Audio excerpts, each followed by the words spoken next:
It's been around a month since a new kind of coronavirus, COVID-19, sparked global concern when it first spread outside China. Since then, cases have continued to emerge in dozens of countries, with many more within China itself. South Korea was among the first countries to be affected, and there were immediate comparisons with the MERS outbreak here in 2015. And so, as I stand on the streets of the South Korean capital, I ask, what has the country's response been like this time around? As a resident of Seoul for around a decade, I've personally been very impressed. For weeks now, we've been inundated with advice on how to avoid infection through official text messages, large public signs, advice when logging into public Wi-Fi, constant news updates. No one can say this country's not taken the outbreak seriously. And while contacts of mine in the UK and Hong Kong, for example, have been complaining about a lack of face masks, it's been easy to access them here. They've been even given away for free on buses.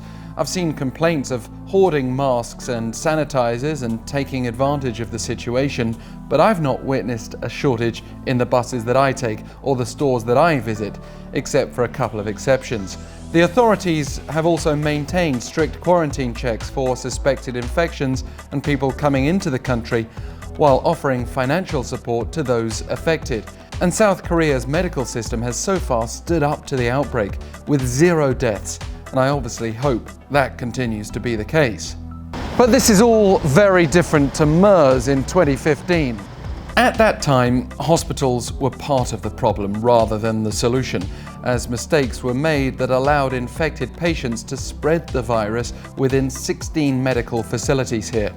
The government was criticised for not providing enough information and for generally being slow to recognise the risk of a coronavirus with a disarming title, Middle East Respiratory Syndrome. And we were advised, among other things, to avoid contact with camels.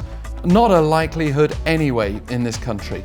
The 2015 outbreak led to 186 cases, including 38 fatalities. And it left a legacy of caution that has no doubt helped to contain the potential for a wider spread of COVID-19 in this country. That's not to say it's all been perfect. To a certain extent, you can't contain an outbreak completely, not without a complete lockdown right from the outset and complete control of information. The World Health Organization raised the alarm this week over an infodemic. And as with MERS in 2015, this country's been prone to misinformation and people breaking the law to share sensitive private information about patients. There's also been a certain level of xenophobia, particularly targeting China, but in some cases foreigners generally, although I've not personally experienced that either. The anti-China sentiment's not been helped by a sense that the government here has appeared cautious about upsetting Beijing when imposing travel restrictions. But then again, even the WHO's been criticised for that, and there are legitimate concerns about unnecessarily strict limitations hurting the economy. All in all then, the South Korean response has given me confidence. I've certainly not considered taking my family temporarily to my hometown in the UK, for example, even though Britain's seen far fewer cases.